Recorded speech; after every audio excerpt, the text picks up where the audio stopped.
그리스도 안에 있으면은 절망 가운데 사는 것이 아닙니다.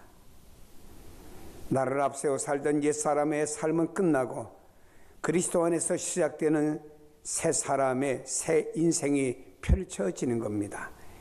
옛사람은 나의 능력과 나의 수단과 나의 방식으로 사는 삶이 옛사람이라고 하면은 그리스도 안에서의 삶은 전적인 하나님의 은혜로 이루어지는 삶을 가리키는 것입니다. 그래서 누구든지 예수 그리스도 안에 있으면 새로운 피조물의 삶을 살 수 있게 되었다고 17절에 이렇게 말씀하고 있습니다. 그런즉 누구든지 그리스도 안에 있으면 새로운 피조물이라 이전 것은 지나갔으니 보라 새 것이 되었도다.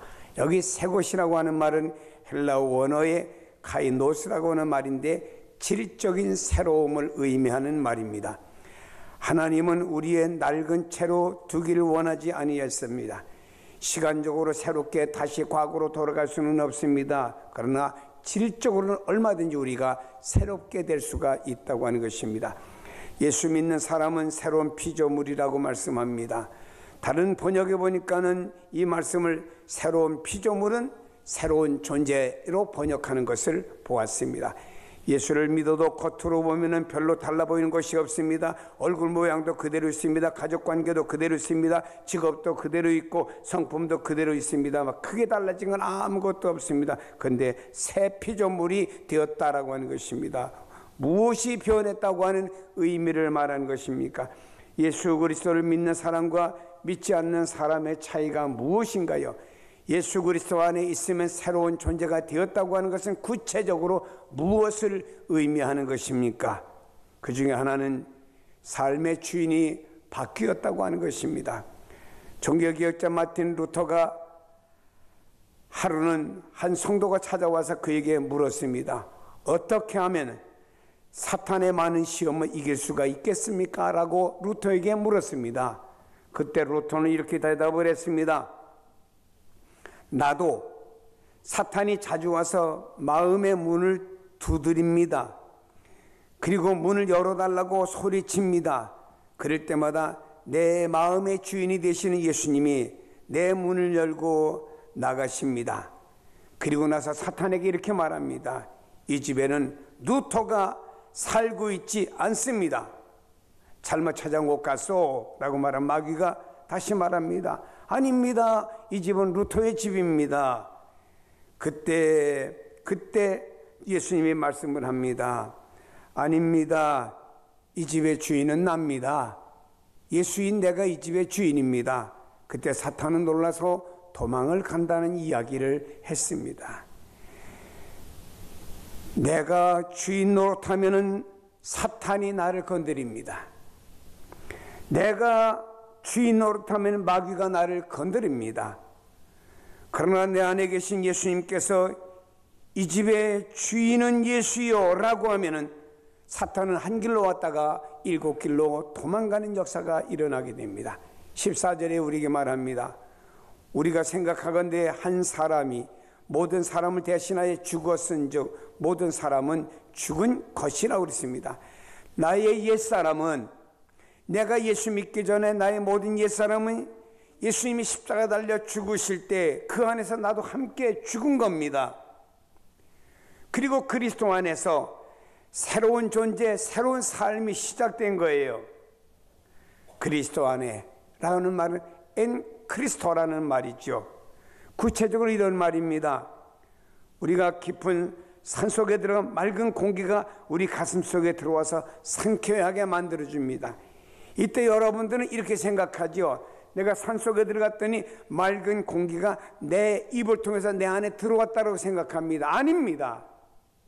반대예요. 내가 맑은 공기가 있는 산속으로 내가 들어온 겁니다. 이처럼 믿는 자들은 예수 그리스도를 고백하고 예수가 우리 마음의 주인으로 들어온다라고 생각을 합니다.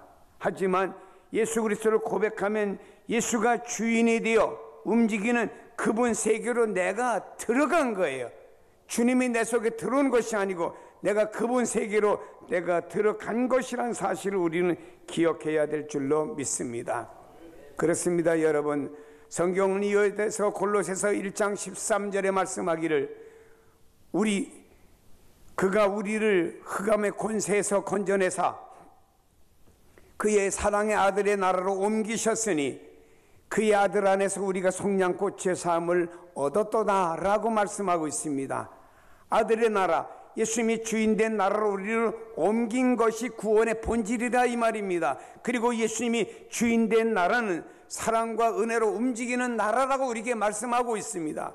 그리스도 안에 새로운 존재가 된다고 하는 말은 이전에 자신이 주인되어 자신의 의와 자신의 성취로 살았던 삶은 이제 끝났고 예수님이 주인되어서 그분의 사랑과 그분의 은혜로 움직이는 삶이 시작되었다고 하는 의미가 바로 그리스도 안에서 새로운 존재가 되었다고 하는 의미가 되는 거예요. 삶의 주인, 중심이 바뀌었고 삶의 방식이 바뀐 겁니다. 그리스도 안에 있으면 이렇게 되는 거예요. 우리는 그리스도 안에 있으면서도 여전히 삶의 주인이 나고 삶의 중심에 내가 있고 삶의 방식이 여전히 내가 있다고 하면은 내가 진정 그리스도 안에 있는 사람이냐라고 하는 것을 우리는 고민할 필요가 있는 겁니다. 그리스도 안에 있으면은 이 사람은 무슨 말이에요? 우리의 주인이 그리스도인임을 증거하고 있습니다. 누구든지 예수 그리스도를 믿으면은 영적인 상태가 새로워지는 거예요. 내가 주인이던 삶은 끝났고 예수님이 주인된 삶이 시작되는 것이 새롭게 거듭난 사람의 삶이 되는 것입니다. 사도 바울은 이 삶에 대해서 이렇게 고백합니다. 갈라디아 2장 20절에 내가 그리스도와 함께 십자가에 못 박혔나니 그런즉 이제는 내가 산 것이 아니요 오직 내 안에 그리스도께서 사신 것이라. 이제 내가 육체 가운데 사는 것은 나를 사랑하사 나를 위하여 자기 자신을 버리신 하나님의 아들을 믿는 믿음 안에서 사는 것이라. 이 육체도 하나님의 아들 예수 그리스도를 위해 사는 것이 육체다. 이렇게 바울은 고백하고 있습니다. 이제 내가 사는 것이 아닙니다. 내 속에 그리스도가 사시는 겁니다. 주인이 바뀌었어요. 내 속에 주인이 바뀌었습니다. 내 속에 주인이 바뀌었는데도 여전히 옛날 주인이 그대로 나를 지배하고 있다고 하면 신앙의 뭔가 모순이 대단히 되는 것 아니겠습니까? 예수님이 내 안에 들어오면 내가 수리되어집니다. 온갖 더럽고 추하고 얼룩지고 죄악으로 더러워진 어둠의 세계가 물러가고 깨끗한 곳으로 내가 변화되는 것입니다. 예수님이 주인 되게 하려면 내가 죽어야 됩니다. 자신의 노력과 자신의 공로를 내세웠던 삶이 리모델링 되어지는 겁니다. 이제는 오직 그분의 사랑과 은혜로 건설되어지는 새로운 삶이 내 안에서 시작이 되어지는 거예요. 우리는 그리스도의 눈으로 보아야 되고 그리스도의 생각으로 생각해야 되고 그리스도의 마음으로 세상을 살아가야 되는 거예요. 이것이 그리스도인들의 삶이라고 하는 겁니다. 저는 며칠 전에 차를 타고 가면서 극동방송이라는 방송을 들었습니다. 한 젊은이가 직장 출근하는 장면을 소개하고 있습니다. 그는 자동차를 탔습니다. 시동을 걸기 전에 먼저 손을 모으고 하나님, 나에게 일할 수 있는 직장을 주셔서 감사합니다. 하나님, 오늘도 직장까지 갈 수 있도록 자동차를 주셔서 감사합니다. 하고는 부르릉 시동을 걸었습니다. 주 안에서 새로운 피조물 된 모든 사람들의 삶의 모습은요, 다 그리스도와 관계를 맺는 그리스도인의 삶인 거예요. 삶의 새로운 피조물이라고 하는 것은요, 삶의 목적이 달라진 겁니다. 미국의 에모리 대학교에 크레도 교수가 있습니다. 어려서부터 알버트 슈바이처 박사를 존경했습니다. 어느 날 신문에 슈바이처 박사가 오하이오 클레브랜드의 교회에 파이프 올겐을 연주한다고 하는 기사를 읽게 되었습니다. 여러분, 이 슈바이처 박사가 하면 우리는 아프리카에 계신 분 이렇게 생각하는데 슈바이처 박사는 최고의 올가니스트고요, 의사고 철학 박사고 성경학자였습니다. 그리고 유명한 연사였고 작가였고 그는 스승이었습니다. 대단한 분이죠.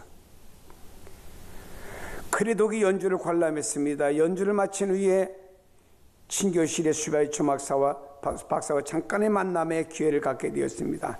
슈바이처는 교우들이 베풀어준 사랑에 감사한다면서 더 머물고 싶지만 자기는 아프리카로 돌아가야 된다고 말했습니다. 나는 여러분과 오래 머물고 싶습니다. 그러나 아프리카 람바레네로 다시 가야 됩니다. 왜냐하면 거기에 많은 가난한 사람들이 있습니다. 기아로 죽어가는 사람들과 병으로 죽어가는 사람들이 많기 때문입니다. 혹 여러분 가운데서 예수의 사랑을 갖고 있는 분이 계셔서 그 사랑을 실천하기 원하면 나와 함께 아프리카로 가서 돕는 분이 계셨으면 좋겠습니다라는 말을 했습니다. 그 순간 크레독 가슴에는 번민이 생기기 시작했습니다. 슈바이처 박사는 다른 사람을 섬기는 것이 그리스도를 섬기는 것이라고 말했습니다. 그것이 인생의 목적임을 분명히 밝혔어요. 그때부터 크레독은요, 인생의 목적이 무엇인지를 찾기 위해 씨름했습니다. 훗날에 에모리 대학교 교수가 되어서 인생의 목적을 발견하는 일이 얼마나 중요한지를 학생들에게 가르쳤습니다. 만일 내 인생이 나만을 위한 인생이라고 하면은, 내 인생이 나만을 위한 인생이라고 하면 많은 것을 잃어버린 사람이고 이 땅에 살아가는 사람 중에 가장 불쌍한 인생이라 이렇게 말했습니다. 본문의 15절에 우리에게 이렇게 말씀하고 있습니다. 그가 모든 사람을 대신하여 죽으심은 살아있는 자들로 하여금 다시는 그들이 자신을 위하여 살지 않고 오직 그를 대신하여 죽었다가 다시 살아나신 이를 위하여 살게 하려 함이라. 여기 이렇게 말씀하고 있습니다. 그가 모든 사람을 대신하여 죽으심은 살아있는 자들로 하여금 다시는 자신을 위하여 살지 않고 오직 그들을 대신하여 죽었다 다시 살아나신 이를 위하여. 여기 보면 위하여라고 하는 말이 이 한 절에 두 번 소개됩니다. 이제까지는 자신을 위하여 살았던 삶을, 이제까지는 나를 위하여 살았던 삶을, 나를 위해 죽었다가 다시 사신 주님을 위하여 살아가는 삶이 되어져야 된다라고 말씀하고 있는 것입니다. 삶의 목적이 달라진 것입니다. 이제까지는 나를 위하여 살았던 삶이 이제는 나를 위해 죽었다가 부활하신 예수 그리스도를 위하여 사는 삶의 목적이 달라져야 된다 이 말입니다. 빌립보서 1장 20절에 말합니다. 살든지 죽든지 내 몸에서 그리스도가 존귀하게 되기를 원한다라고 고백하고 있습니다. 이것이 그리스도 안에서 새롭게 된 사람이 갖게 된 삶의 목적이에요. 우리가 예수를 믿는다고 하면서 예수 그리스도를 나의 구주로 영접했다고 하면서 삶의 목적이 변화되지 않았다고 하면은 그래도 교수의 말과 같이 이 세상 사람 가운데 가장 불쌍한 사람 중에 한 사람이라고 말할 수밖에 없을 것입니다. 새로 변화된 성도의 삶은 목적이 분명해야 됩니다. 주님의 영광을 위해 살아가야 됩니다. 자신의 기준에서 손해라고 생각해도 하나님께 영광이 된다면 그 길을 선택해야 되는 거예요. 내가 욕을 먹어도 주님의 이름에 욕먹지 않게 내가 해나가야 된다라고 하는 것입니다. 목적이 달라져야 된다라고 하는 것입니다. 다음에는요, 삶의 모습이 변화되어져야 됩니다. 2006년 조지 부시 대통령은 국가 조찬 기도회를 개최하면서 많은 정치인들을 초청했습니다. 성직자들과 사회 저명인사들, 심지어는 무슬림 같이 종파가 다른 사람도 초청했고 요르단의 압둘라 왕도 초청을 했습니다. 그날의 연사가 누구냐? 유명한 록 그룹의 리드싱어인 보노라고 하는 사람이었습니다. 보노는 이렇게 말했습니다. 나는 수년 전에 내 인생을 완전히 바꾼 한 분을 만나게 되었습니다. 나는 그때까지 주님의 축복만을 구하며 살았습니다. 그렇게 기도했습니다. 기도할 때마다 하나님, 새 노래를 만들었습니다. 그 노래를 굽어 살펴주셔서, 나의 가족이 있습니다. 그를 굽어 살펴주셔서 늘 이런 생각을 가지고 기도를 했습니다. 근데 그분이 제게 이렇게 말했습니다. 이제부터는 그런 기도는 하지 말아라. 네가 하는 일에 축복해달라고 하는 기도는 이제는 그만 거두어라. 하나님이 하시는 일에 참여하도록 하여라. 왜냐하면 그것이 이미 축복된 것이기 때문이다. 하나님이 하시는 일에 참여하라. 이제는 더 이상 너 자신만을 위해 축복해달라고 하는 기도만 하지 말고 하나님이 하시는 일을 보면서 거기에 내가 참여해달라고 간구하는 것이 내가 드려야 될 기도다. 이렇게 말했어요. 그 순간 번호는 변화되기 시작했습니다. 평생 가난한 사람들을 섬기라고 부르심을 받았습니다. 그 가슴에 깊이 생각하게 되었어요. 그때부터 가난한 자를 위하여 사역하면서 연애 활동을 벌려 그가 재산 가운데서 가장 많은 돈을 후원한 사람 중에 한 사람이 되었다라고 하는 것입니다. 여러분 여러분 많이 모았다고 생각합시다. 아니, 여러분 저 남한산성만치 여러분의 재산이 높다고 보십시다. 주님 안에 무슨 가치가 있겠습니까? 아무런 가치 없습니다. 그러나 나는 비록 가난해도, 나는 비록 어려워도 이것이 가난한 사람을 위해 내가 베풀어지는 삶이었다고 하면은 하나님 앞에는 내가 태산 같은 상급으로 이어지는 축복의 역사가 이루어지게 되는 것입니다. 17절에 말씀합니다. 이전 것은 지나갔으니 보라, 새 것이 되었도다. 지금까지 자신의 성공을 위해 수단과 방법을 가리지 않았지만 이제부터는 아닙니다. 손해를 보아도 불이익을 당해도 깨끗하게 삽니다. 죄를 끊어버립니다. 삶의 방법이 변했기 때문입니다. 예수 그리스도를 위하여 바르게 의롭게 순종하며 살아가는 것이 새 피조물의 삶의 모습인 것입니다. 김익두 목사님이 길을 가다가 깡패들에게 매를 맞았어요. 실컷 두드려 맞고 일어나면서 김익두 목사님이 이렇게 말했습니다. 너희들 전에 같았으면 내 손에 다 죽었어. 내가 예수 안에 죽고 거듭났기 때문에 내가 오늘 너희들 안 두드려 팬 거야. 그때 그 깡패들이 당신 누구요? 내가 김익두야. 그러니까 그 사람 다 도망가 버리고 말았습니다. 전에 같았으면 그가 주목에 나갔을 거예요.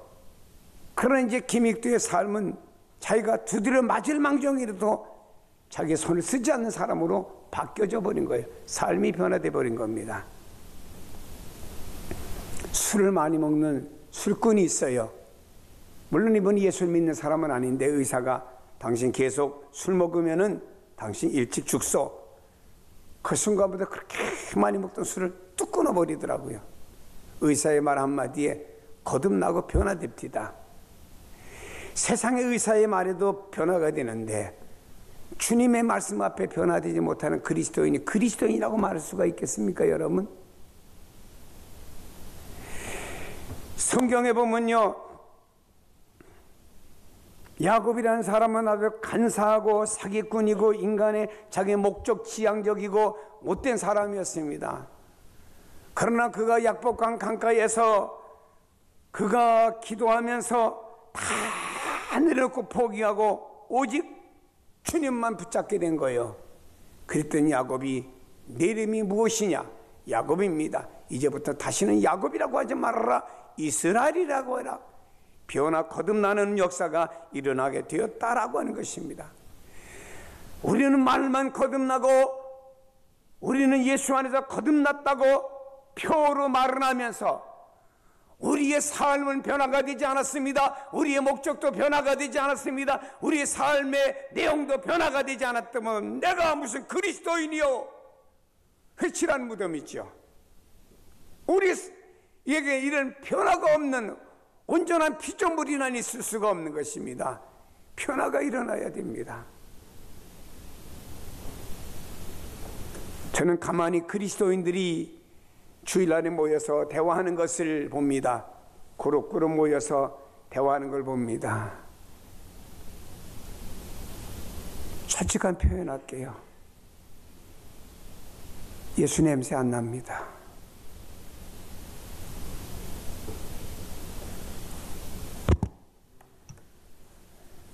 솔직히 말할게요.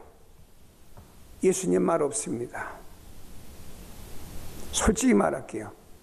세상 사는 얘기만 시큰합니다. 뭐트로 교회 왔습니까? 제가 아까 소개하지 않았습니까? 한 그리스도인은 오늘도 하나님 직장 주셔 감사합니다. 직장까지 타고 가시는 자동차 주셔 감사합니다. 시동을 푸르르 걸고 가는 그 사람의 모습 속에서 우리가 무엇을 깨달을 수가 있겠습니까? 새 피조물입니다. 새 피조물답게 살아가고 거듭난 사람답게 살지 않으면 안 됩니다. 이것이 우리 그리스도인들의 모습인 거예요. 내 모습 속에서 이런 것들이 있는가를 우리는 한번 생각해 보셔야 됩니다.